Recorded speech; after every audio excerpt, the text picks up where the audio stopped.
Alléluia. Alléluia. Et quand il y a ce ebona et maman nyamie, il y a que ya banyamie iswanu il dit akundwe, akundjenga wa yenti ebona, eyi enyabinyaye ebona e kabunyamie, ebona e maman nyamie, yo Christmas abeli nyungla unyo, omasa abali dit akundwe, ya makanvle, oni agele oyo nyamie ile, yeka, yo sukumba nekbaku, yeti ndenga oye. Anangama, un fleur, tu mis en nier, si mi envoie dans tes misous. Ndanga akani mbuya kunda, aselike, enfa amu matami, nkusu, et anangama, famille matao. Alléluia. Ndanga su, bakwefa, et kantik nzolier ablana, ken paklama, bomie okunisu. Tiens pas clamant, bas mi glissou, que mi soumi, Jésus-Christ, oh ti qui combo, ja mi clou, tiens mi wabo, igasi pa, eh qui pa.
juma mu bebie e wa nya u mie de le mo die male anjwa o dola anjwa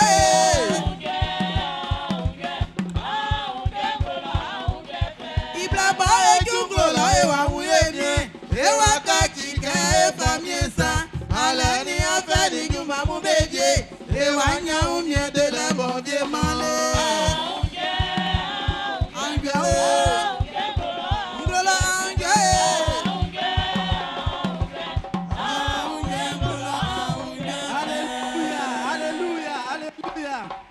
Ngololo andu afe oma yeka osu kumbande kpeku e baba ofa anyany fawle I nyamie isan esi nglonglo mbe nyamie bo oklasa kla yo nyamie bo la unsu nyamie bo soma pochunu nyamie bo be kla feme yin be yiyi ma be insu botili ngumi boti adudua bole timi bole klale o nyamie nyama engua ama ya laje ama ya unjue ama e paile ya ma e dwedwele itie manglemu e o nyunyo e la wa se emie Jésus Christ du maino ma kan vule ni a jeire ni mamale oyolie se awlali e fanga na mani umie na ebali wo nyunu osuletio isonti blenga boya di wo nyunu e fachi osanu kema o wa wesan o tingeye mo wa wesan o ijo e kwakwa enu me kula nga boy yo afan mo kanvu o nyamie okungba baba emie kuli benga bobeta osien ngwa emie kuli osakpantra be suna be to eni amujwe na ma e akanvu e jiwa yeli kanwle baba emie kuli kula o ma kanvlen oyole sa ti Jésus-Christ manu moiso amen amen yekla ego ase Jésus nous blebo ego ase kpeku yetie ndenga oye o ngule ile flua inu we anangama ikulu fue oni aviema isra kulen oteole ali kulanga ken oji ikulu fue inglu anangama naole ani sansan nu akpokimele iwenyo anangama timilike da yemanye yo ngatia ma miula o isu yole hallelujah se mwe susu ko kan ewe srambo ofe iula gwe isu sranson naole oyukba hallelujah hallelujah naole anangama ikrufuen onaviema ngatia ma iula o isu yole nyame krufuen tie ma don asu yo inyununyo kefe mole kenele mo fa joande nyame kumba so yo sasali yo niali yesuo yo niali alonso se yo nyunu ofinyamie isoti kulufu so ngabo yilungulo olikai nglamu amanesu bakun ale ase asi nyamie iunye ma nesu bakun ila nyamie I ase la nyamie ase oni kulufu dangbo ojingulo e afienti ma ila nyamie I ase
Hallelujah.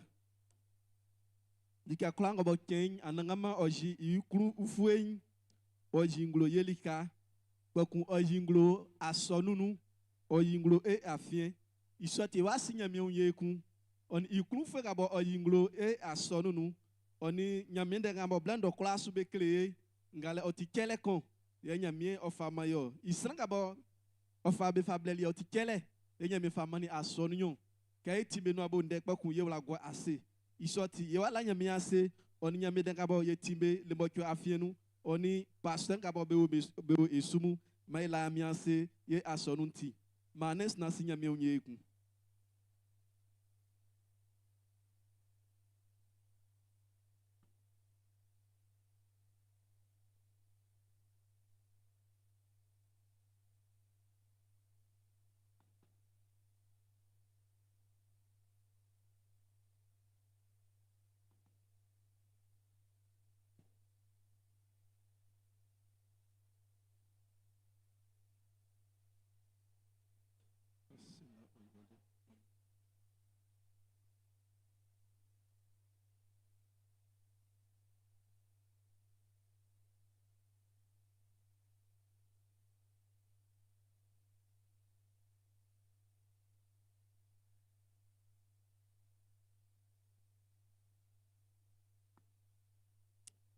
Mama malay, oni ansinda, oni kanvule, oni moyole, oni dumadaile, owe enyamie ilie, ekwa ebona emama nyami, ebona eyaye, afi ye osasalio, ye onyani yeso, makanvule oile sa titi, Jésus demande moi yeso, amen.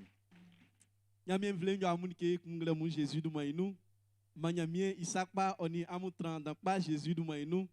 Nana David seke otimi akunjwe kabe senga ngonyamie iswa inu o manse kusbe bali nyamie iswa nu afara ke akunjwe kumba so ojiye afe kwa tra yesu alolo sange mai la fi sukpe sanga bosse like ambla misi na mame umie dole ambla misi tronga mo amitusu unsike yele enyamie so ibo enyamie so inyu ye wa ba iso ti sa bali di akunjwe ma akunjwe ojiyo yele na fi sukpa ke affaire wa afite ngaboti affaire ngaboti ngokwe ovie dans pas Jésus du mainu isoti oni amangabo waunde ayolike asemenu atonu abosurale afame ma eni amambelike yo imboni bala nyamie iswa inu.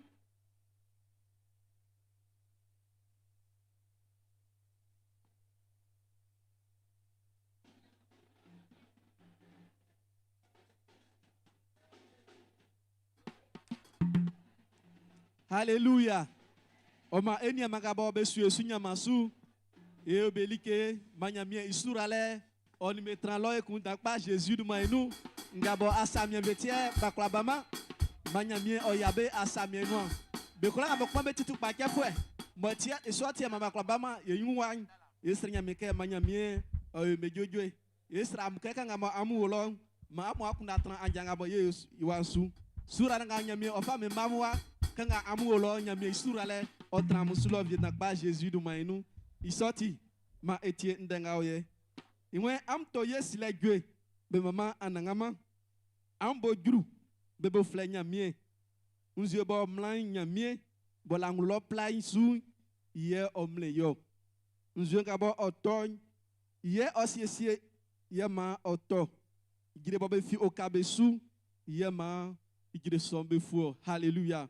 O ma nyamie pliso yewa yodumadan oni dwetole oni nyamie imamalai isoti nses na konke na tra o sunne se atima tu pakefwe yes ati tu pakefwe bobo stranga kra ajojwe nyamie so nye so ayi ayo isoti ma ikpini ehun bakun eyi nyamie nya ye kon fatansa Adonai.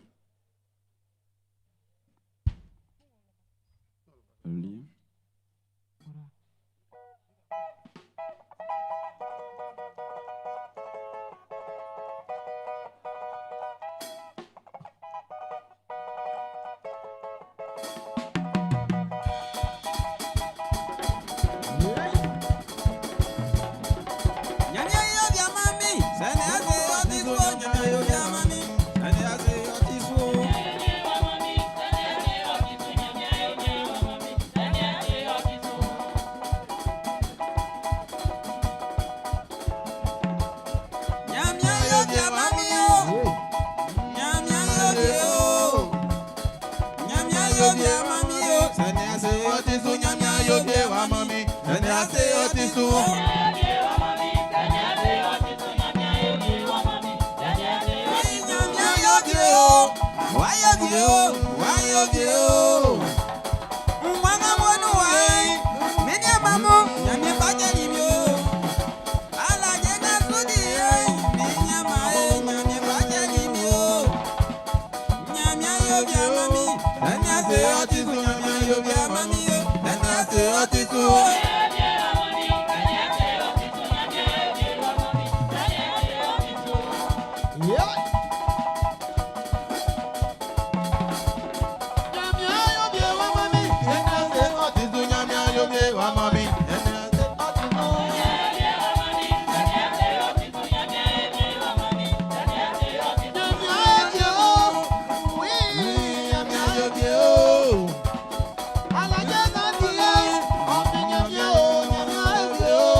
ọtí máa yẹlẹ tí náà wọn nù wá. Yẹlẹ yẹ ti gbà ó, ọtí gbà ó, ọtí gbà ó, máa ń mímí yìí ó.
Esi nyamie.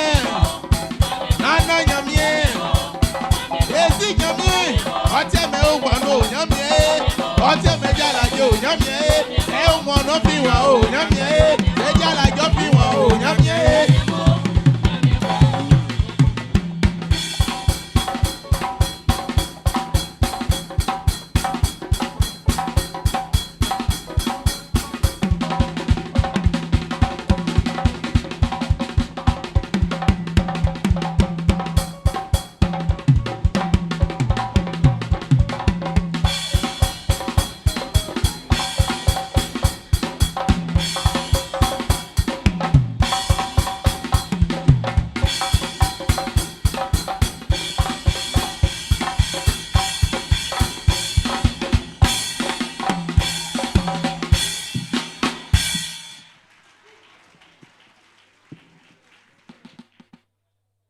Adonai bam besi ablesi danti amebon abemali meu. Amunya bega mabu susien. Am ebona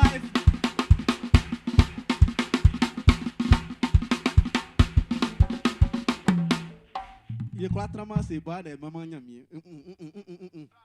Ebonda eyi nyami nyami. Nyami ngabo.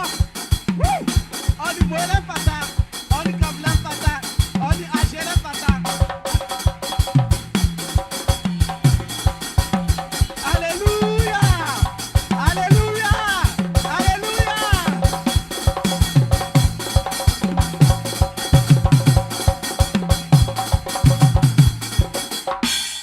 Alléluia, je crois que c'est Jésus de Manou.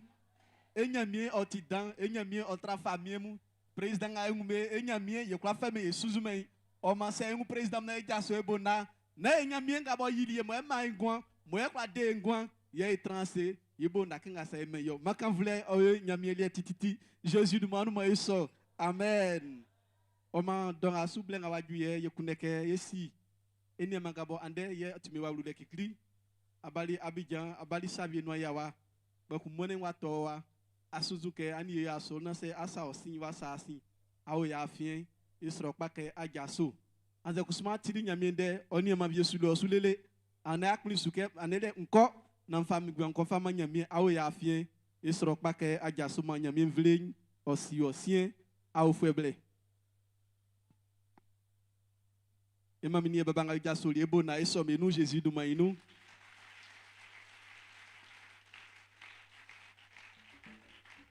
Yo, a mon balai Jésus du maïnou, blek ou waju bo, e wa so amunu paikun, bo e wa si eun, si lek pa isoti, amugwa ase.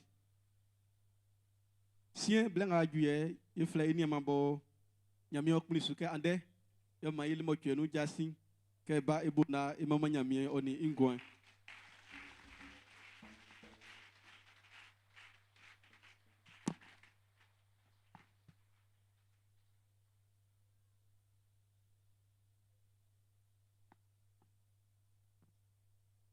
Alléluia. Alléluia. Nyamie vle nglemui et amulike et mis en Jésus-Christ de maïno. Ma nyamie envoie s'il y a ni sakpai on y croit tranglemui et mis en Jésus-Christ et de maïno.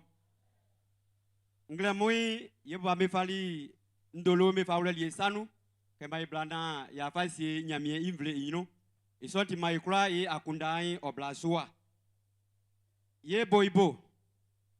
Ye baba kwa jobena ewe ma yenu ato ye baba me krakra afi yoti esi nga boy be asonu se ma pobo de ye krakra ye kpengbenio ke fa etitisa ki se tiendo so akra ye ya asonwa ye asoamu koko ye asonu isonti aima ki se ye ya waiku ndo soanu do nsosu ye baba nga moe o akra nyamiendekli ye le baba toto Emile nga susu ekui be kuranga boy bebe ru aja inoi ye asonu bonwai be tonli iduma ke pipinière initial yele ke ti suklu boy be klebe isofwa moi ye ba mewe be duma klele blen waju be kula matan ye baba ye maminga mo etra ye baba pasteur iflua yase na be unye mo na be klebe duma ke ko ina ba klebe sulike aja sulike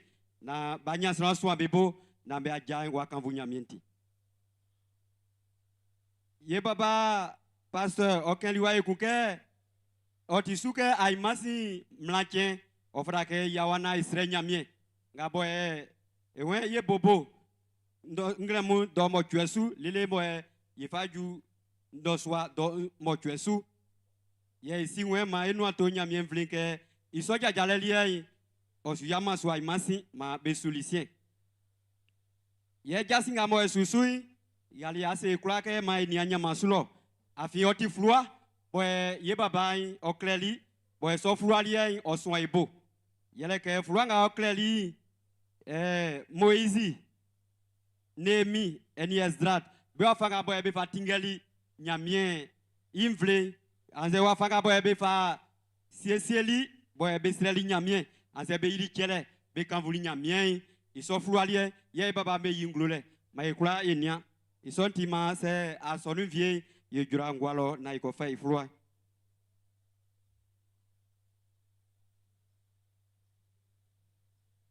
ngalia oti yeni mablam be lika ewe ay anglunga onue février kemba abla oniso lele ngambo ofaju moneke boy timas ile klikli yeni mablam be kula be leli ke klilewa ye sanga bo be jura sui yele wafanga boy yemi nyamie okunde talwa belika keko ina be nyamie sule wakanvu nyamienti isonti be kulanga boy bebe trésor bleli ya imboy sranku oyi kodokun san ke ye yi kodokun san ke ba ma ye fay biblu ye fay flua kokun like benga ilasu anze ningenga boy fay dirike ma ye buison kla i akunda ye baba nga boy be nia ukale isui be go be nu atoyeku yele ke anglunga yo nué février kay bobo le kliklile nga mo faju ane ile blue oni noi sikanga mo fra ke tani oti kodokunkun isonti ma se asonu vie ye jurable na ye ngwe baba be una itani be kan libe klieli suke ye nga mo ye anglunga be sili lobe no isokale vie okali isui ma ye mata ye baba mo na ma itu esokale ke ko ina nyamie duma wanya kanvlenti sanga mo susui iso salie oima fe yele ke oti viende ye baba Cla Daniel ewen enu ato nyamie mvlin oye kula e ako yele ke ye mamilie ngabo befle asamwa ajwa opportune ye moi osini vie no ye mami o ya fiwa osrodue Jacques no ouli moneke ngabo osini le boyoti février il est motué ils sont moneke lienu ye moi osini vie no yam sokro asansulo kokun ise kusuma basiesie ke ay masim lanke boyoti anglunga onwe ke ba blue on motué betrambe isu jeskolo ye mami yaululo be bobo no swa domo twesu ngabo e blofo enfle 21 sous kokun ya ke ngabo osusui boyoti février kungba so itemba blind be yi ye mo isakai yambisoklo do trolo kokun be fay be ko ama pokuklo jumboklo asa isu kokun fue ke ngabo esusu boyoti kemba ablani coin ye mo be fieyi isontima nyamie bobo ofomvoy ye nyamie oukai ke afembe to isu siani niemo jasinga moe o inu angle moi yata bonye mamie bobo oni etran emi Jésus Christ man moiso amen.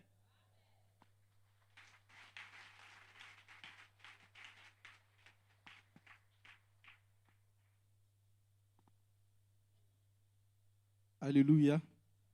Il a une manière c'est oni ijole omanga bo o isan kusmal oti asena eniema bien de eniema blavien bonya mie o ili savie o manibe bobe kuneke belanya menya se besi unye ikikli yele eniema kwaku aya epifani iwen olanya menya se o sinya mie unye yele keke odiguma ogwe isika ibue ipotamsu kaina c'est blé vieux du akafati e unyama nunti blenga julike okofa sika o fawa o yi o yimaye o ma o jili kemba kakakpa ba kunyame kpli suma andeka ise akwa nyeso sika iso ti wen ola nyame nyase o sinyame onye on sati sika kurukun blue e baba ayima alesi oni I alo oni osube kula be wen be la nyame nyase be sinyame onye be asena yeleke e baba ayima inyunu kmelie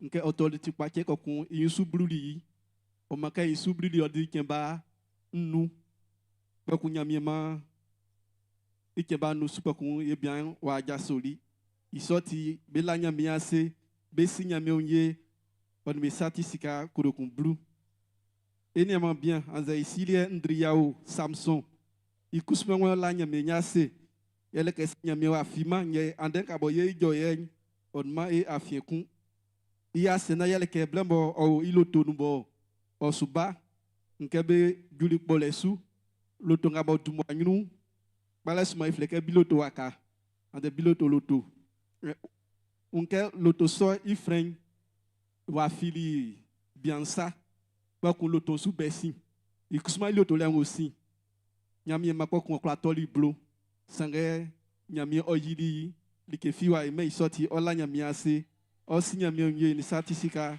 kuroku blu o mai kwa bona pa e la nyami ase e kwa bona e nyami iyaye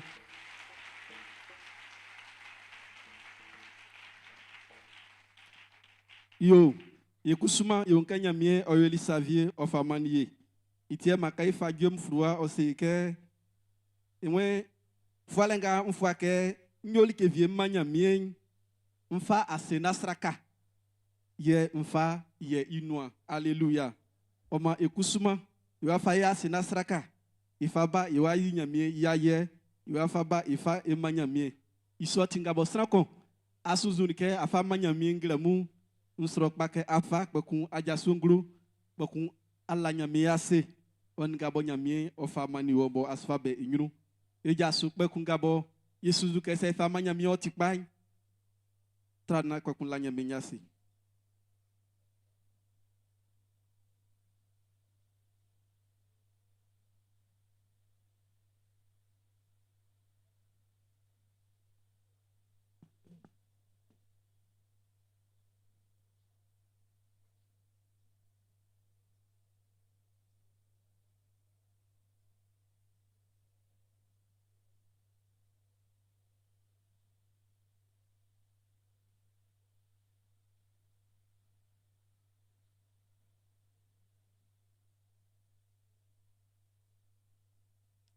e kwa igual c'est Jésus de Maïnou.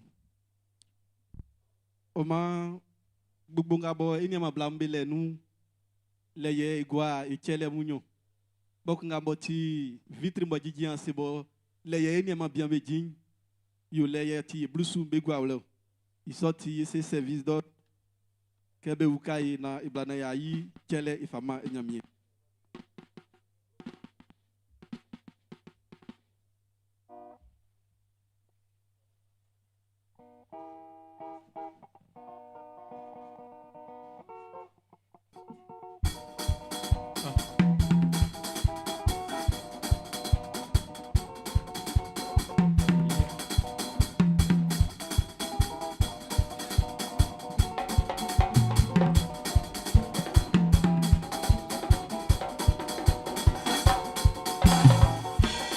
Enyamie yama yama nyamie yama enyamie yama yama nyamie yama nyamie yama nyamie yama nyamie yama nyamie yama yama nyamie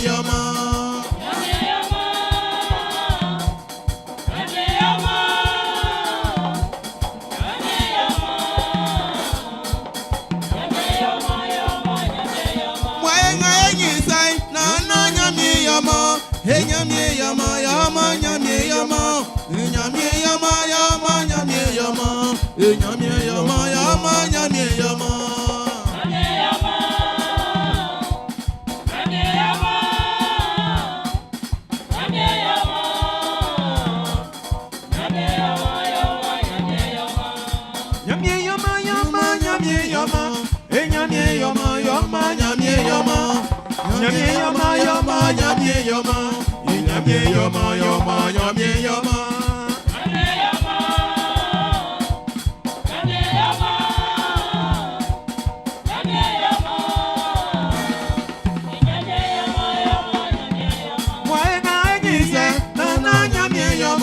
Nyamie yoma yoma nyamie yoma tika enyesa eti nyamie yoma nyamie yoma yoma nyamie yoma.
Si en Dieu amien glemui efa esati ningemu blusuni asinai efa ebleo ke efa eswan ojuma ibo nama oningemu beobe nyino si envoie sono je de maino nglemu donga wenso omanga be jilimui mfa benya chosanu ke anangama ngamo ti sura lebo anden kani osieli tike ya noai fama be anangama ngati juma ngati be sanuba ngati auro baile ngati be yinu kole ngati moyo afa klokra moni be fatai yeno ma benglemu je de maino et si nyamie kula ela ase ngama febie osu okunda juma vie meme fa fui nunglemu je de maino o juma dile la clé ni ole fa na fa kwa ro moyamie oyoye mon maman benyaye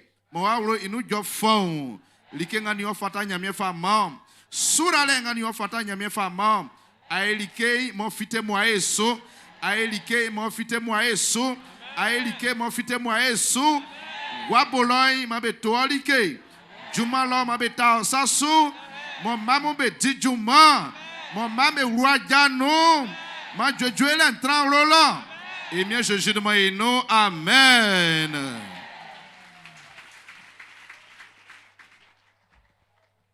Alléluia. Yo, nyamien. Bon, imam malevima. Yeti denga ye kumwe am to dio fleku. Mama anangama. Am meme isufa na le fem be anjanu. Masion fem be bajabe be famienti. Ma be si able na me bo flei. Ma me bo kleni grumu. Yabe to dio be meme. Hallelujah. Oma iwa to dio ku.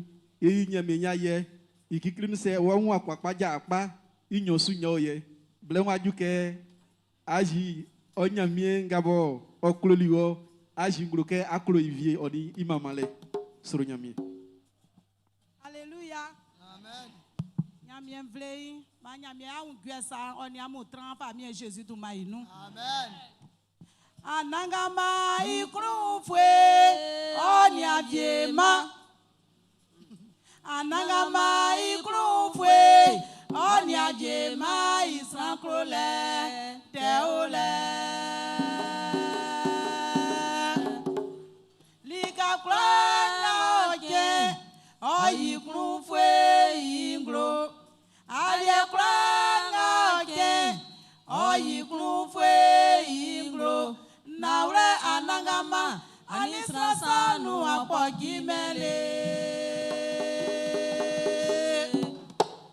Naure anangama anisra sanu apogimele. Miwanyo anangama ati milike daye manyeyo. Miwanyo anangama ati milike daye manyeyao. Ngatiema miwangwe isunye oye. Ngatiema miwangwe isunye oye. Ngatiema miwangwe isunye oye. Ngatiema miwangwe isunye oye. Nyamye ni olieba mbaba ya kisune o. Nyamye ni olieba.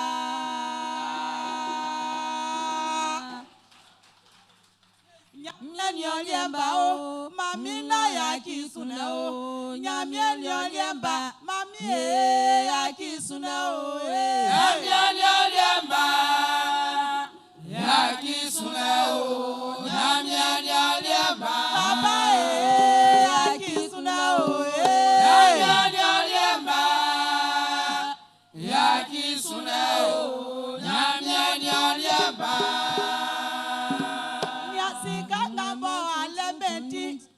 Ati wazo fwe iya kisune nyamie ni oliemba ni abanga mawa umenti befla wa krumpan fwe ya kisune nyamie ni oliemba ni amawa gementi soti befla tekre po fwe ya kisune nyamie ni oliemba mami ya kisune nyamie ni oliemba ya kisune nyamie ni oliemba baba ya kisune nyamie ni oliemba ya kisune nyamie ni oliemba que Jésus roula ungwe ngole moi ngole que Jésus roula ungwe ngole moi ngole que Jésus roula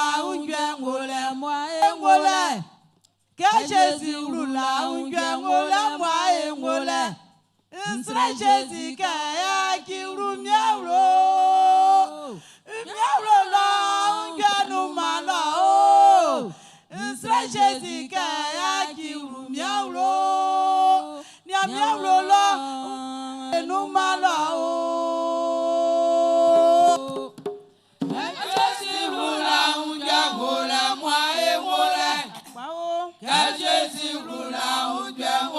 moi ngole. Jésus roula ungwe ngole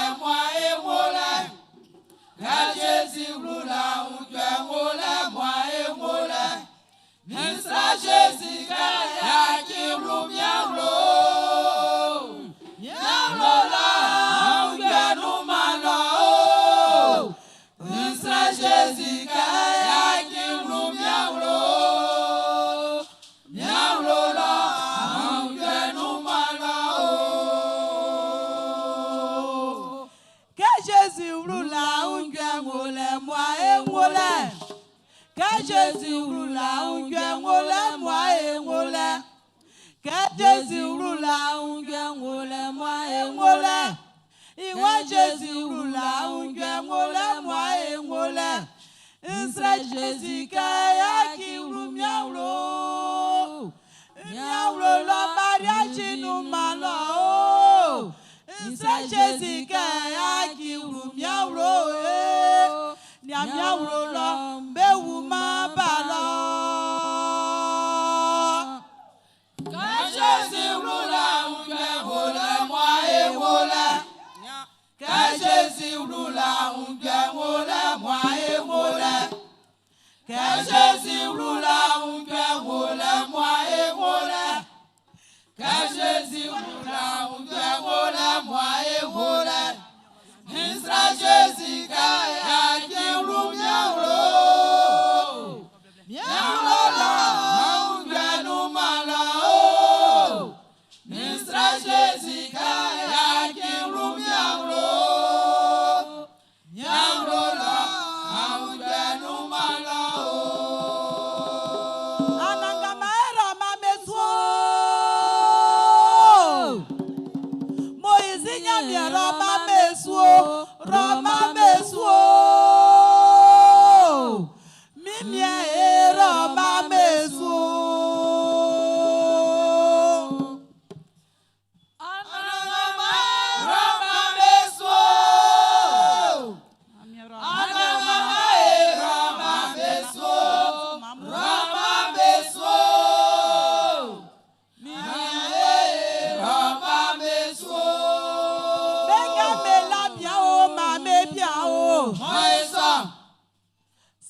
Motia tu bakia mae pokpe o maesa ai plewa we mo mie fu ambe o maesa ise bawa we mo mie tu bebo maesa alulu era mameso Moïse nyamia roma meso roma meso mimia era mameso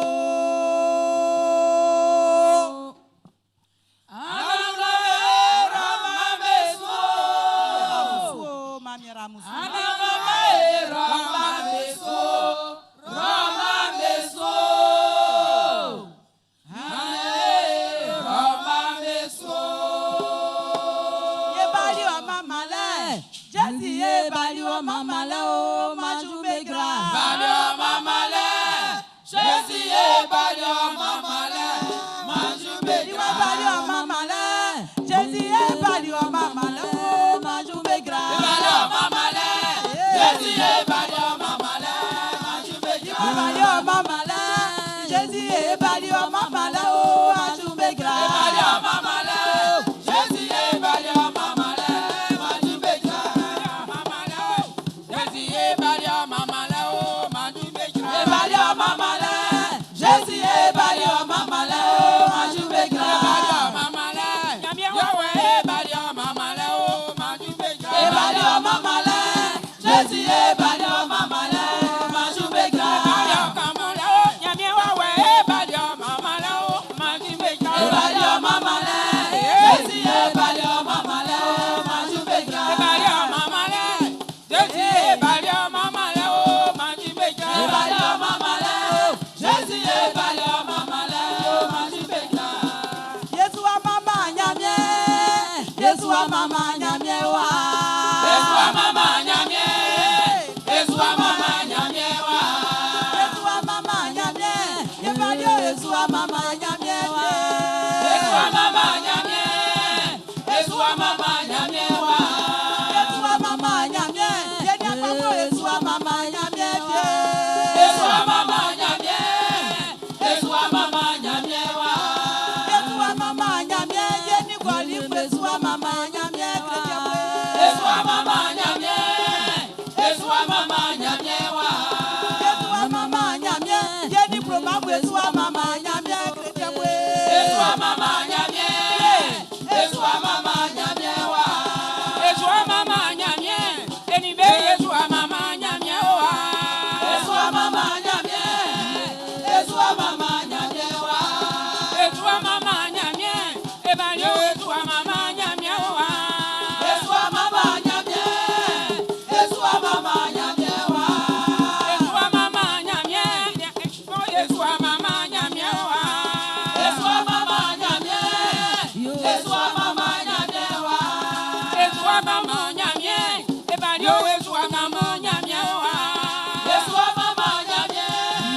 Eswa mama nyamewa.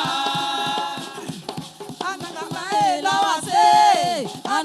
ela wase wase na jema. Anangama ela wase na jema. Anangama ela wase wase na jema.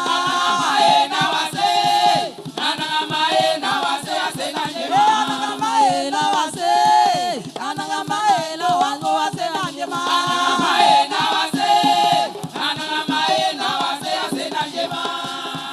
Timote krikri da trena. Timote krikri da trena. Timote krikri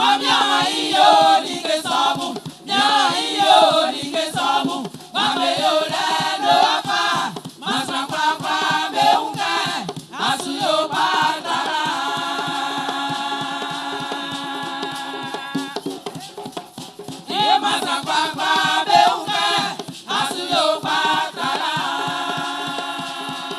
Timote krikri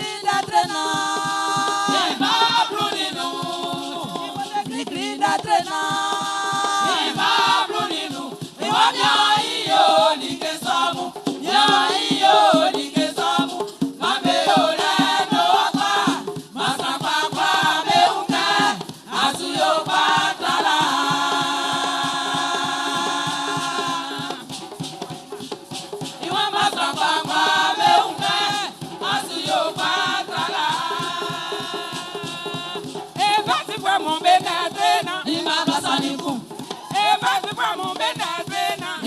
Saniku, Ataka Amura, Rumi Amre Fufu, Ya Pale Odindenga, Sansaki let on the Palamba, Mirase, Amuyo, Amuye, Amusi, Amu Wamwe, Amuyaki, Sangabe, Amumeke,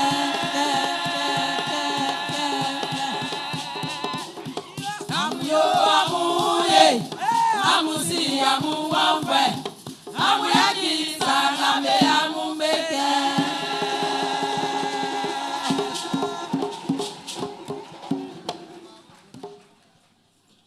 Alléluia. Yenya mi mama le mo vie man yeso asu fazi u flesu ekun. O ma sankura ngabo. O nwuri ke ya mi e fa me yi. Mo tu kru o fa me Jésus tu ma inu. Mama le o yenya mi elia o. Mama le o yenya mi elia.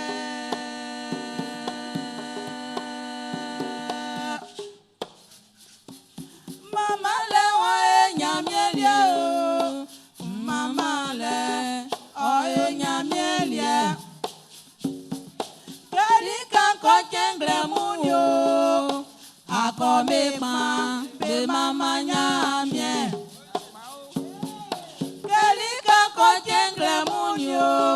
Bonu ne me pa mama nyamie. Obama di crossranyo, waya patake, mama nyamie. Ye banga eti crossranyo, patake toke mama nyamie. Yo mama le, mama le, mama le. Mama le, mama le,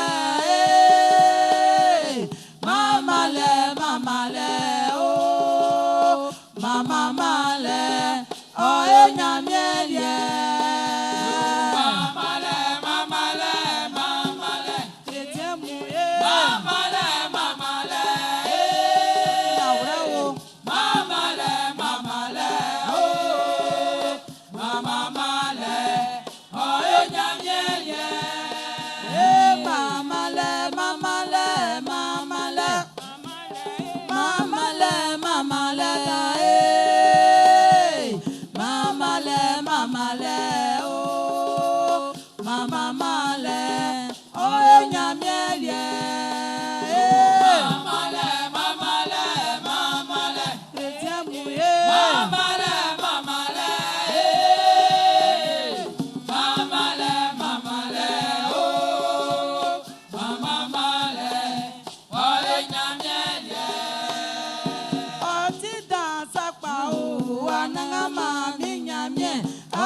Maestro Sakpao, Anangama Ninyamye.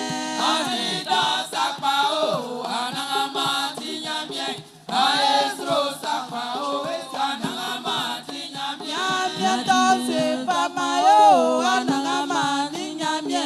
Oh my Adio, Anangama Tinyamye. Adida Sakpao, Anangama Tinyamye. Maestro Sakpao, Anangama Tinyamye. Ojamae Papo, Anangama Ninyamye. Maestro Sakpao, Anangama Ninyamye. Adida Sakpao, Anangama Tinyamye. Maestro Sakpao, Anangama Tinyamye. Ojamae Wakamelo, Anangama Ninyamye. Ojamae Lelawemo, Anangama Ninyamye. Adida Sakpao, Anangama Tinyamye. Maestro Sakpao, Anangama Tinyamye.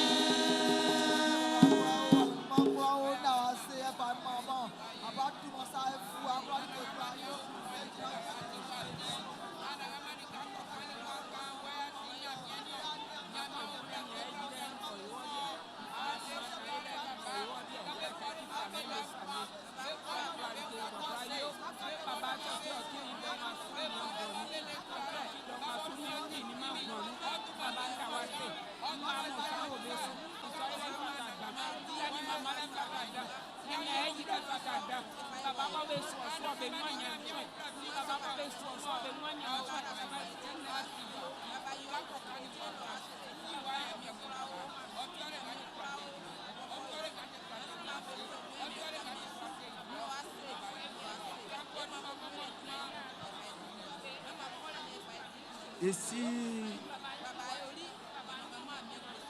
Baba Klao Ani Mamalai, on y a Yeilai, on y Kanvlen Fata, Afi Ati Wlengri Nyamie, Nyamie Boti Fati, Nyamie Bossier, Like, Kla.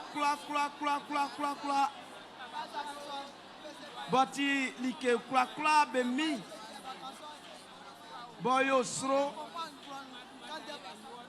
nyamie bo be me fifi nyamie bo uma nyanjuen nyamie bo tilie ngumi wa fanga fatile la fuenu ya ti sonde ya ti so ti like fi onumale nyamie sulo asie imbolo bokla feti kpakla o bo seke nyamie numale benga babe jobe seke nyamie so numale bo numangwanui ben gwan wa mini kokumba sia nyamie kpafue itie jo seke nyo sranga ba sima o nyamie Unwa sima nyamie kpafwe, unwa suma nyamie kpafwe, afiati benengle, ati nyamie bo le timi, nyamie bo ti fati, nyamie bo yo sro, nyamie bo onwa nyanjwele, mama malai, oyo ele sa ti, emie Jésus-Christ du maïno. Baba emie kula était quoi nous waju ke tion wande bo kachisna bo masna fanga o masna kwe o masna umie o masna sula file o sula inuin nde so in bla kankle anlemu yo so na onyami oduma fu Jésus Christ manu ma so amen.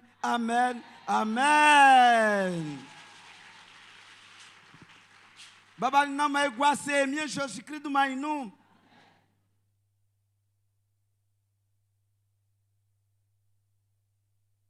Et amulike mie Jésus Christ du maïnou. Ici na yawe nyunu ekundeke fande kun ekmamula. Ndeson yeleke que a son ngawe vie a son union sui et pasteur ngabo au banco de l'or reflet pasteur Léontine on fait que et soy nous en zay triancé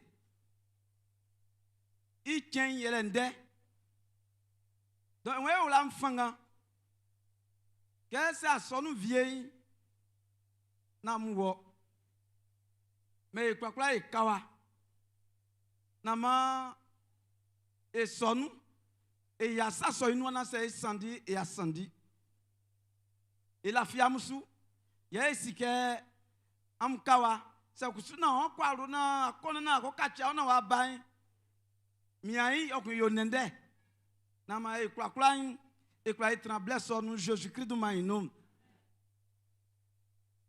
baba ni mamimu gwa fienga we nu nyamiema esuani like amu viemu amakla amatramale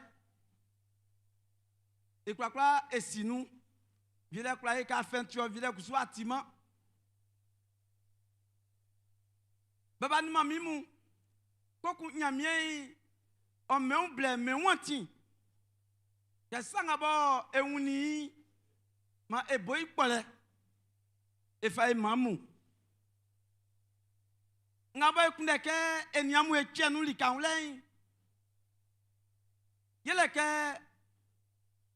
wele ngabo ewoyen se eongwanu nyamie omayo e kwakla esiso sanga sakunole boti tingi bo ilie fuen se a yeme nouan koku dele nga nyamie delie sanga tibobo eolen otika inwa na jama likeku inka yele kenyo Jésus il souffouait anze Jésus il son fouet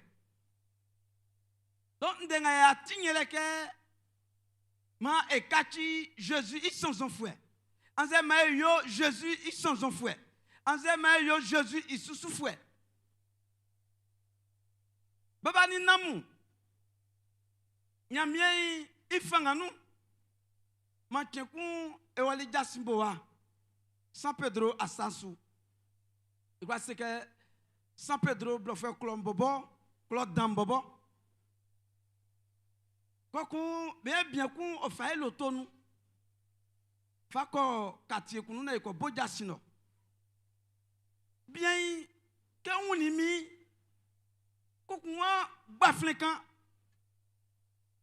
ke wwa mo nyamie inwanden kan wa jasim bole yu amu fe bo amu miamu imamu e kenga sai miamu nkakanku nkune ke nyovie o mi ya ke mai pengben nkla ye ku miamu npoto mi kunu to ke nwamu sama msuyon o enfeda ngatie mion famu loton likakula ngaba mkon fam loton ko gwelo ko siam lo ndumane ngaba ko dinya ole afi naumi ku nklaye ka musaku baba ni mamimu ke bien kanin de soin ko ku mi unenyo ni sanyo mi nde ku bien wa kan klene donga yo ensu bete kwate nanti bete kwate ijo blesso inu yon futa ke e yanga bo nyamie okende inwanyo africain mi Jésus kon o selike amuwo an kamindei amu e mansrame koko bete na be kati mi sans enfoué be kati mi susufoué baba ni namu Jésus wa basna kunduma wa ba pasteur duma wa ba missionnaire duma iwe asonu iwe amu e kwakla yemie Jésus osuma e sonyon baba ni namu ke bu sa sonya kundai nsekenyo ke fiken bo sranku oso Jésus-Christ nous ils sont sran oti Jésus ils sont en fouet pas souvent be klelike be sekenyo se sranku wa bomaja si wa klasran nan sran so wa so Jésus nous kwa kusran so akwa kusu akwa kama nde wa klasran au flé ce qu'on a tima Jésus sans en fouet sanganyo ngabo kuna kay mule ngele kenyo e kulanga ba gwaen aklo mao be utuyo be lengeyo ati Jésus il sans en fouet c'est e kwakla e a mule soin on fada ke e busa son I akunda c'est quoi ya unsa so yule ma ebui akunda ele ke kula eti Jésus sans enfouet et kula eti Jésus Christ il sans enfouet misini minimu Jésus sans enfouet so yele oni moi eti Jésus sans enfouet non Sranga boti Jésus sans enfouet. Yele srambo otie emi inwande. Koku ndeso osonu. Koku ndeso oknisu.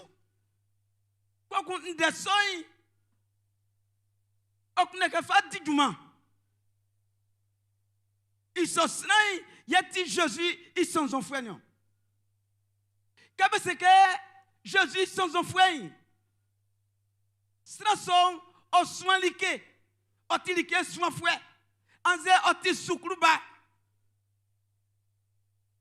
Oti sukruba.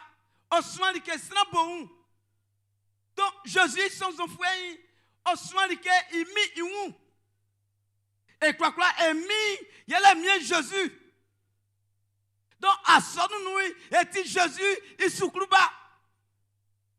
A sonu inui beti sans offrenti eti sukruba donc o clérique o fait nous ande fa clé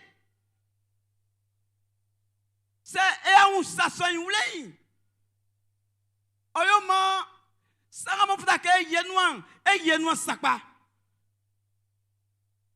ande nous pangman pa et c'est kenyo sna viemu bébé ti Jésus sans enfouet non. Bébé fda ke be yo. Sangenie nous manu. Oti sakumba ti kingi. Nous outiema et c'est que sna viemu ye be fda ke be yo. Et quoi et ti Jésus il soukruba.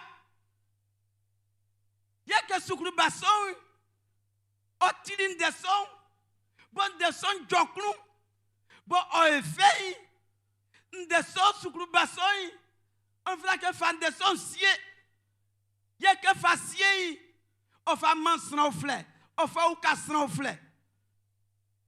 Ils sont sran, y'a be flé, Jésus, ils sont au frénion.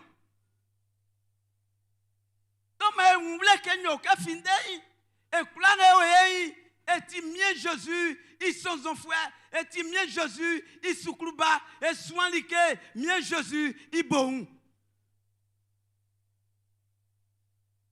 Quelqu'un, Corinthe, nous suis, Iwaku, Ndetreku, Iwabrini Nui, Iwan Ouli, Ben Babeti, ils sont Welenga beolei na bebobo beole yebewo sange srango wuli bocheni beti idumanu yebewo baba ni namu c'est soli Jésus-noui que Philippe tiembe soli Jésus-noui et kakili Jésus sans enfouet sieni et dia bobo tiaouku et là bobo tinde kenku ndenga nyamien den kankle Likenga babe clé. Kabeti Jésus soukru banti. Idumantie eba. Idumantie eyo. Afi itie ongwano. Itie ma eola. Itie ma edilikeo.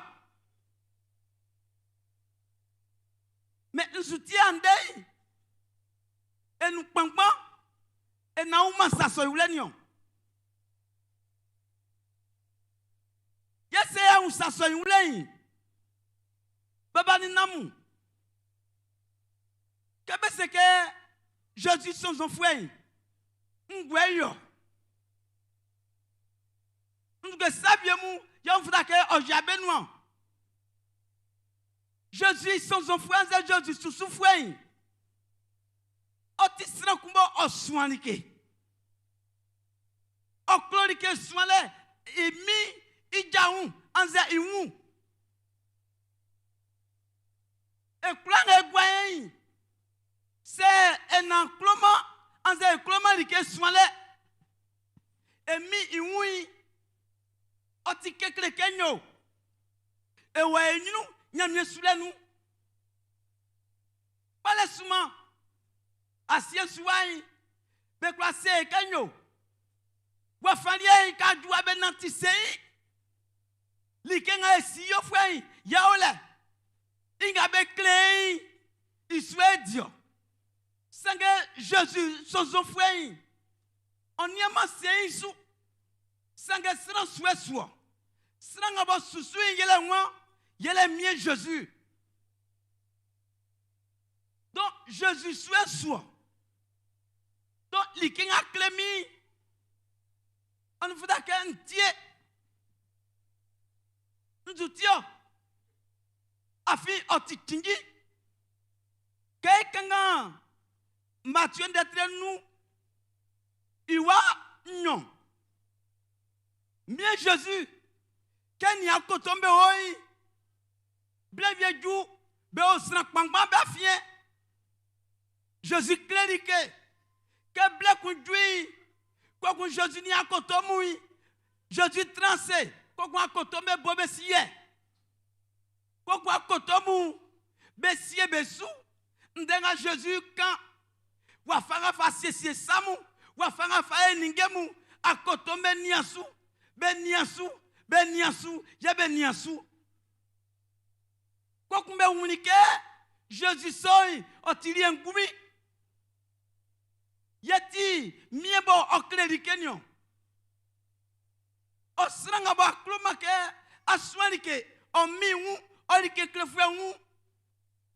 Otike kleke, awa onyunu. Oula efanga. Kenyo. Maebla, ici, eswanike. Afi Jésus, ola wule kumbo, oti awule pa, poti wanse kala wule, kokwenyo, itro nyoma noni,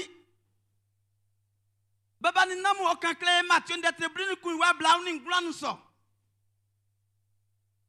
Que Jésus sans enfants sous souffrir, poti de somui, wa wule kusese okati. Wa wule nyo a wule kun. Boti flolo. A wule kun. Bo katile onu. A wule bonyo. O kinwese. A wule bonyo. O klosran. Andenga be oyeyi. E nou pangban pa. E sre klole wa fantise. E a wule nti flolo. E a wule yon te eman fufu. Et on l'a oti a se kan wa ke mien Jésus den ça. Baba ni namu oti tingi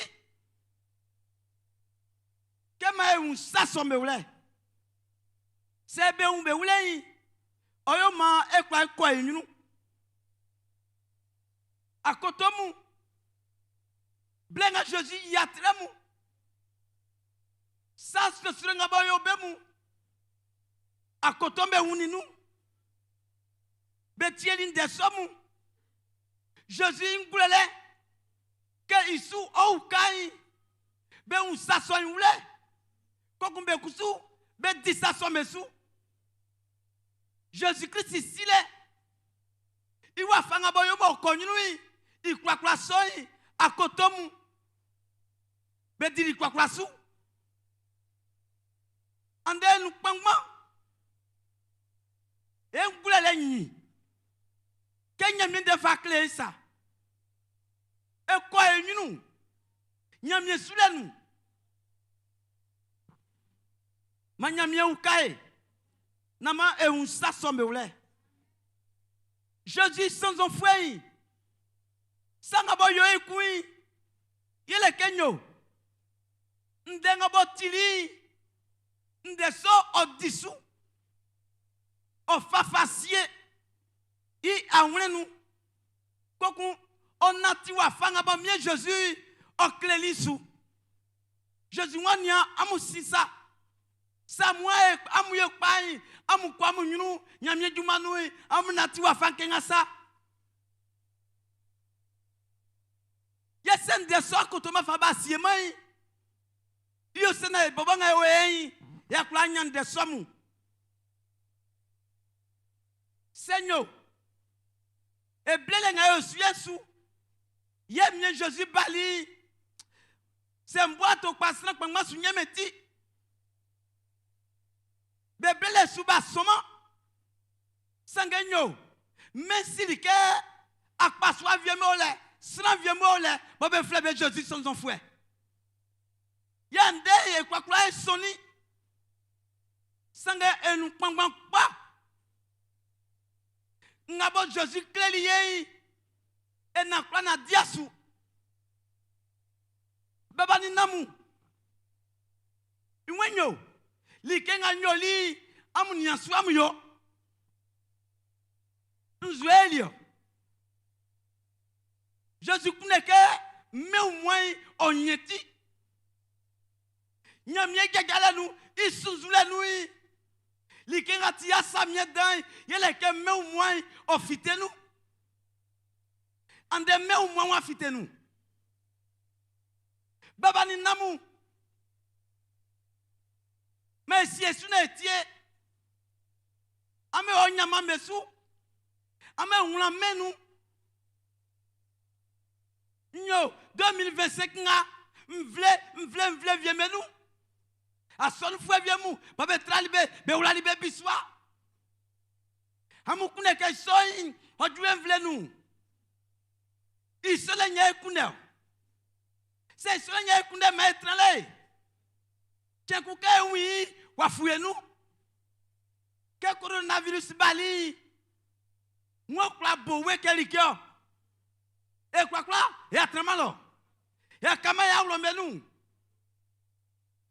C'est mvlelia nous ne bason mais là mianse. Mvlevie menu me kwa comment sonu. Mvlevie menu portable nous pasteur ya lo sous prêcher. Aucun mien de ya portable nous ya ania pasteur ya tindenga kanyon okusa yi chele mbekle nyama kunle kwatu fasi kan fa kosu elie nyamye sie envwe nyamye osie envwe kokunyo ekra ya sasonu envlenu sendenga mie Jésus aucun clé Jésus sans enfoué, au tié, kokun desoy, au dissous, au genuin.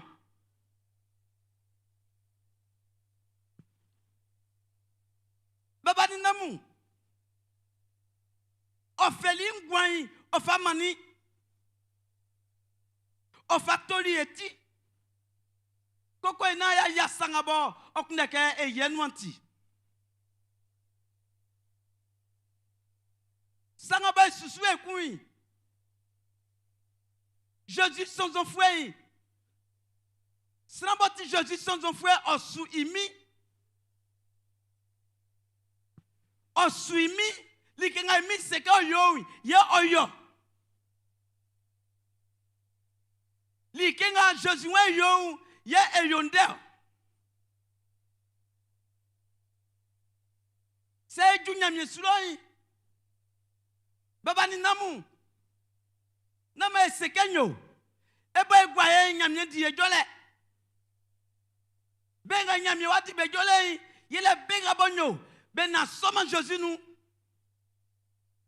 beye nyamye odi bejole enga boya so Jésus nous nyamye sudi ma ejole sangenyo nyamye yo emo alléluia ngati eba sonu boy mama nyamye ananga mangwantio yele ke kulanga egwaye ke me sol Jésus nous et afite nous sangenyo asranga wa klama suma omi ya kula yoma likinga emise ke yoyi blebo edunyamye unoi sran biemu moi fanga bon fakin wa wule no be ko e vagabond nyamye sulo an viele be ngom ai ya ese tiens kula rie un atinga nous ça vient ouais ke ba lingale ba manswa mbio ya nga mo ngwa nsie ya oli we ni ebe man vila kun ke junya mi un loyi li kenga mo ofayo e mo li kenga ba yoli enyoli pamu ezuen pamu usu ya nyamie ogran yo odi ejole oni benga ba so Jésus nu mlomloyi betiakun nzwe nweyo nwe kaki susufwe c'est ça qu'on a dit Jésus sans enfoué on ne faudra que essayer et suis et yon abonwe yoy il y a aussi tindinio Jésus susufwe osu imi su oyoli kingabo imi oklei akotomu bedilisa sonsu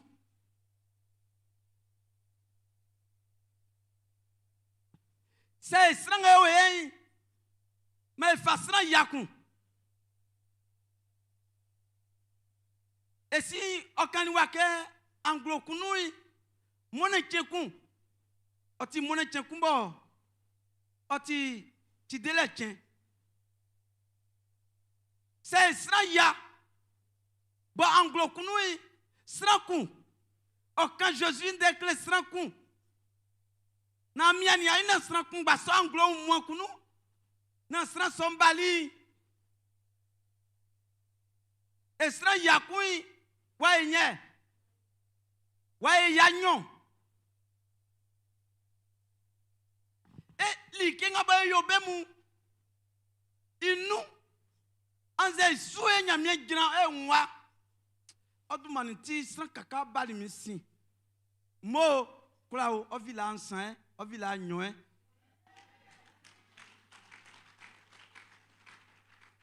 nyamye tonu oyo mo ke anman simon ke sran biemu ba so Jésus nous be trabe be roula be conteneur nous mi on len pe kun kokun emiya c'est sou di ejumali en ngalembe soso nkan klamu kenyo eni ama bien abewe nkokole be umbe chekwa kwa le kenken la mu le donc a we sui li kan amu le am katiembe nu amunia c'est amu ke akpaswa biom ba ya be nu na be tire be ole ambise hunde bele jasim bofem sien ke be savie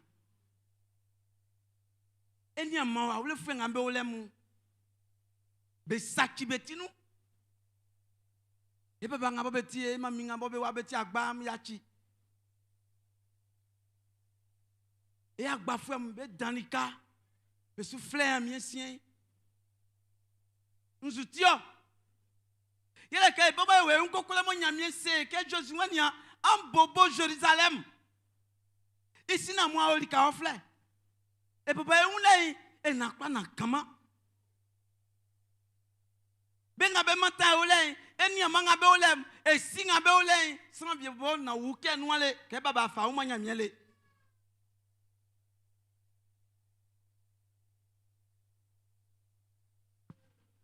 manyamia ukai na me unsa sombe ole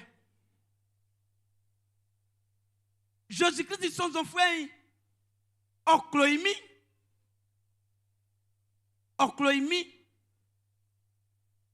pourquoi oklan femme ça vient me là ba ku un be ula ku nyoli e pakpa nga ba fa ka be wi Jésus son enfant ku nu yele oni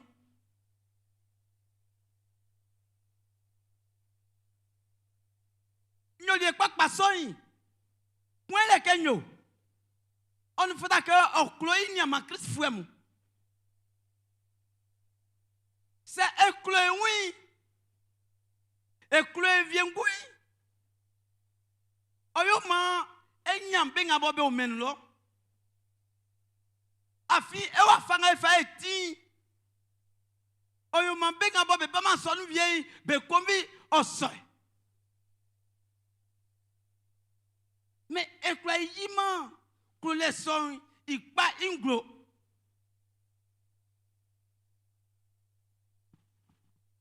Iwanyo Jean d'être brûlé sang il va blasson ni nous Iwan ma eklo e viengu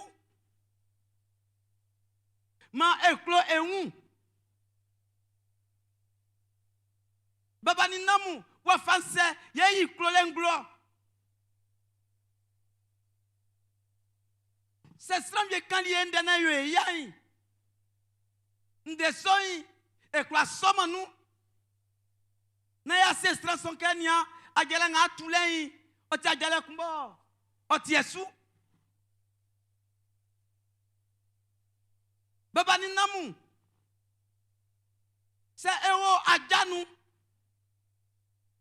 enyon e sitiku e siso anze emi yele nyamie Yesu tienyo ajainui edi untra lolo kwa kumone ken enyo e atranya mieswanu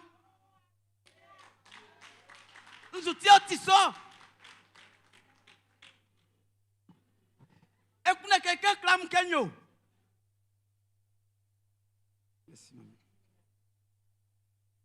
ekuna keke klam kenyo que croit tranya mi swanu ba kwa ni wa fan o kreke nyamye su nyanga Yesu kola e watin kenga sa se o viengu kania nyamye su ba e kola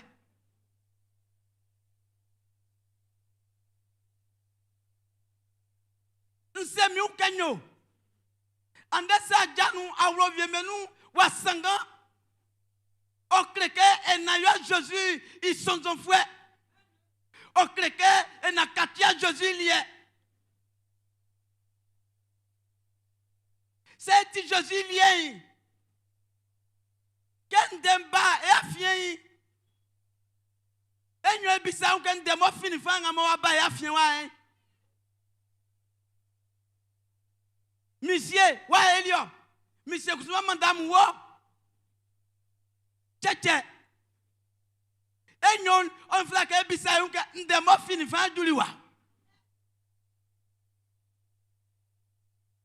yese na dima sa somesu be ekwa yima klole so inglo e afien e awlo benui yo se ya fa undwe ou le menu yo se strambe ba Jésus Christ sion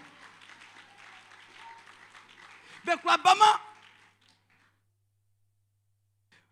nsema quelqu'un de que on va janui mi yi otondenglo ngusun tonglo ko wa duelo blanc que ko nyunu soyi nsemi ukenyo isoni mi fatama ku afima so Jésus nous nti Jésus de kanfwe ko kunyo et pendei isoni mi fatama ya blenga ba tonglo ko kusuma ulu asieu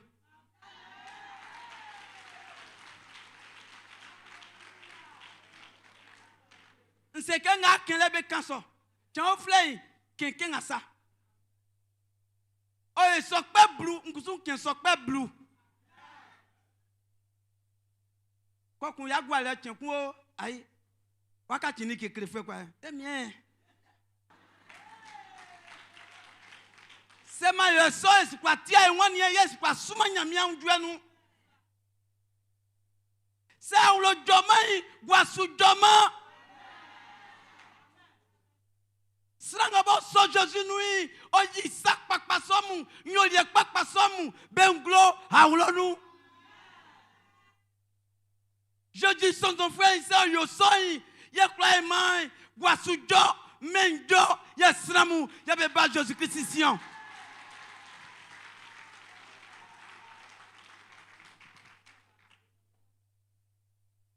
Sranga bo so Jésus sui oti sranga bo si envoie Anda on veut si nous malekun. On nous met baba ya ulo nous kun. On nous met même baba nous kun. Kamu simba mnatia mkoba mu srambia baba ogwasui. Mbamine frei okle miele. Ye kema on veut si nous malenti. Koku eyo sangabo otime sui. Jésus-Christ a envoyé 6 fois. C'est si et mangwe wa envoyé. Et ce que maman et sasu et fima et viengu. Et ce que maman et ridoma tete et Clément Sranviemu. Yesu tempo que yo sonio. Et quoi et gwayi. Nyamye yiri e kwakula nyamye de se ke nyamye yiri e ke fa fresa yese nyamye yiri e so nzute ma jaso e yo enviengu fifion kayo sra ku fifilei asuyo nyamye fifi ka sranvie o se sranvie ke ni eja ni eti danvie asu se nyamye ke o ti danvie kile ke Nyamye wasi yi Baba ni namu mais busa somu be akunda Jésus sans enfoué O soin nyamyende o di nyamyende su o go fa nyamyende facier Quelqu'un Jean de Trémotué iwa blauni kui ablasani kui Iwenyo, sa mutra mindenu, na mu miamui, mindenu. Isonu, ye flamme que, amutimi sans enfouir. Ande nous pang pa. Baba ni namu. Nyamiende esuma. Nyamienu ande babo, enienu ku. Like kula wakati, potabusu. Potabu wa fa e plasi wa fa nyamyende en plasi ngati andei afebe wa jamnya ulombe nunye kaini mi ye ulu swaloi ngosu ikusu wosu e kwasre amieku teku sekenia esumli na esaesi ibobo anno Na potabu, o tu fa e blei, soit wasien. Jésus wenyo, c'est soin mandei, ne din de sosu, inu, ye kati son fe sakpa. Temba kunui, mwa fanya menwandei, yo kangan. Mwa tesoyo. Manyamia ukae, na e di sasom besu. Jésus sans enfoué, osuma, ma pafoué, ye masoy o kalatiti. Masoy soit français. Kabe se que stranga wa e pao, il a gagné ye makatitio. Mangabo asui, koku okosrambe un. Ou kale nga bon nyeni nyamien denu. Ti dele nga bon nyeni nyamien wan denu. O koko kekle. Ben nga bobe olomu. Bobe na tiavye. Bobe lema unjwen. Yeti manio. Kani sranvye yanu. Kwa ku sranvye siwe nou gen ya mbamite bien nga bali asono. O e fet dan. Ken kwe wali li keswan le. Kwa ku anya maku segen ya. On bien asukan emien de lole. On mien nyoliye bali asono mien kan emien de kriyo. Ke kan on sri. O ti ya krunjwe. Yembisa mi uke nye ma enye. Masule mvye ule. Sandenga yo eyi. Onu vie. Be wuli wo. Wa waba. Be ali ati prupan fwe. Baba ni namu. Sa ti Jésus son frère ati Jésus souffre. Na ke mien de na classe na kwa na waba wa wenui. Ce que Olien a olengben. On fait que vous bawa wenu. Et yo sona nyamie du manfu. Jésus sans enfoué. Oyo manyo e kwanga egwayi. E sou nyamie li kaule Jésus inou. Sanga te fait que sou inou yele kenyo. Idu manwe nyamie omani engwan. Ngatie makae kanga Corinthe. Ndetre Corinthiens d'être bluni ngwan, bluni nyon. Iwa bluni nyon fadina bluni san. Aucun de ceux qui créé là. Que Jésus yeti asonui itinyon. Donc e unei oti kumba. Sanga unige me soni. Srambie ti sa ti da. On laissera que tu vas l'offrir que Dieu Jésus nous. Mais elle ne peut pas. Et na uma sa sombe oule. Sanga te mo fura que di duma Jésus nous. Yela que e o Jésus bobo inu. Yese o nous on fura que ya sa so inu.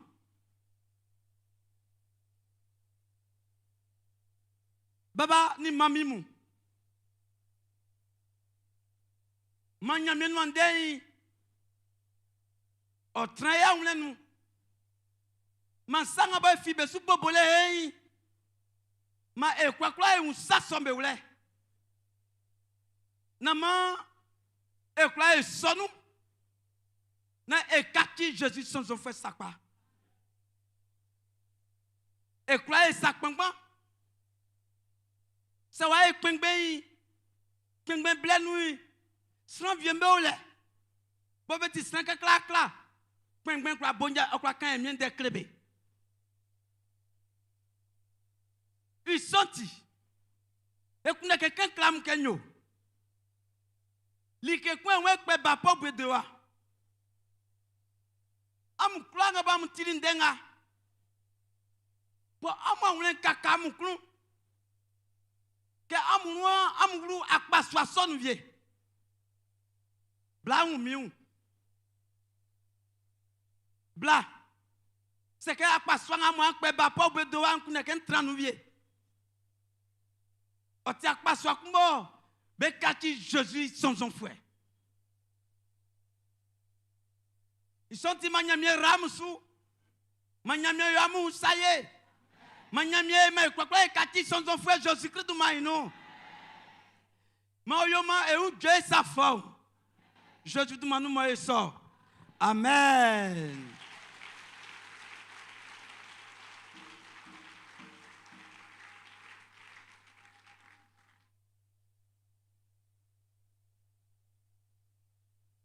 Maître Amien. Et si Baba Kula Watipa Akule Dan Kokon Achimaye akune ke kati o sonzon fwe o susu fwe sakpa isanti esroke awukai esroke amaya kue amaye fangan e ayoma eklen eun e mon na mai kati o sonzon fwe sakpa ngwa mi ekli yo sono do manfu e mi Jésus Christ do maino sran bien me o ya fien ba jo ba nwle nu akan krebe ke jasoko be se ke be comment bien be kwa kati a sonzon fwe non ole benga bo akpali be mu baba sande kla ya nwle ke kla eti o sonzon fwe wukai na mai ya saso no ya nwle be nu emi Jésus Christ do maino baba kla o yo mandu manfu Jésus do manu mai so amen.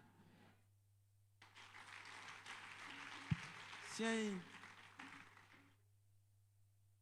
blana wamanya mien ilike. Nyamende ngaba tilisu.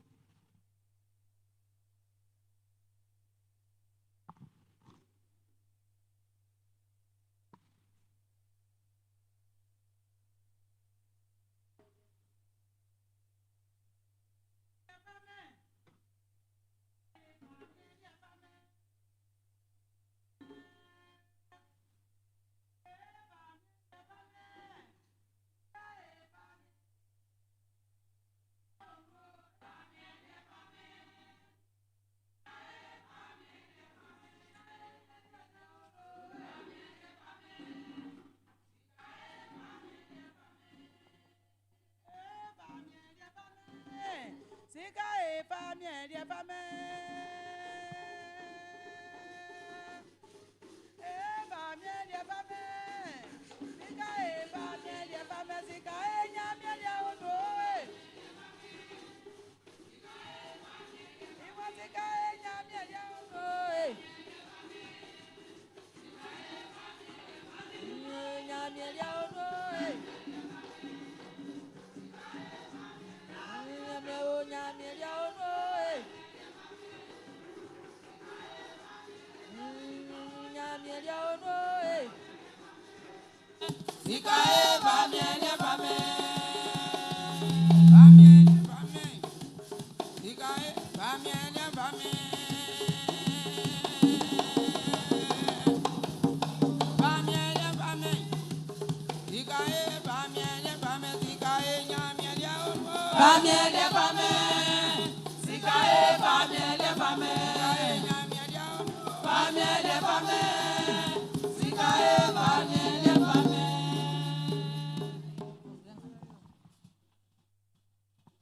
Yo amumoni bale amumoni bale manya miera muso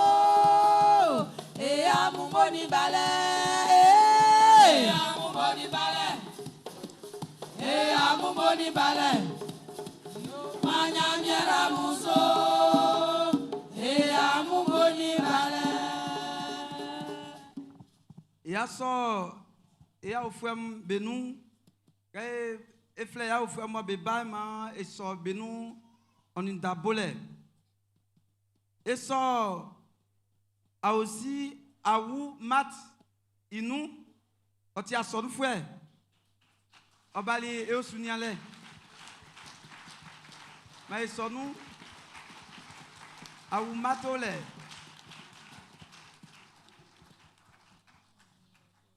e so kwasi akisi inu ofibuake oti pe nu simbie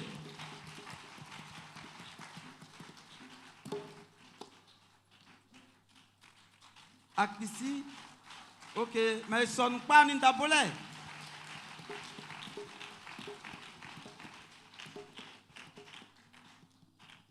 eso kwasi akisi ekun Aristide inu ekun mais son pas ni dabole eso kwaku ange Il nous a fait Botro. Et a fait Bobo. Waku ange.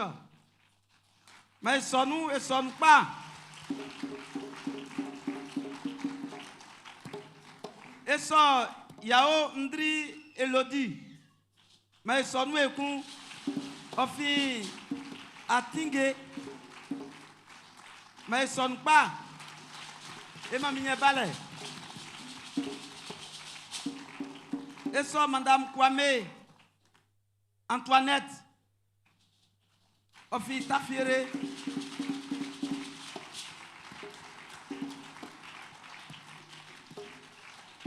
Bon, entre parenthèses, c'est ma belle-mère.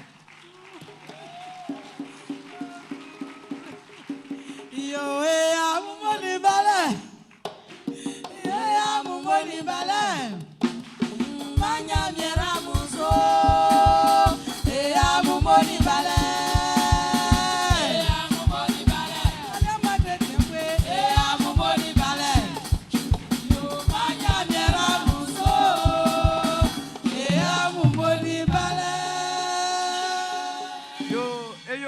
Ngabo ya fien eyo be moni balé manyamien oramusu blengabo amdi ya fien manyamien sakpa otramusu e mien Jésus Christ du mainu baba ni namu pobe de wangwe yo awo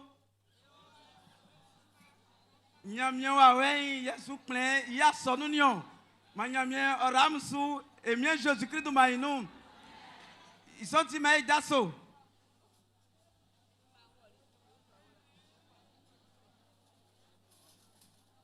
Et surintendant pasteur Krawan m'a téléchargé n'endek pas.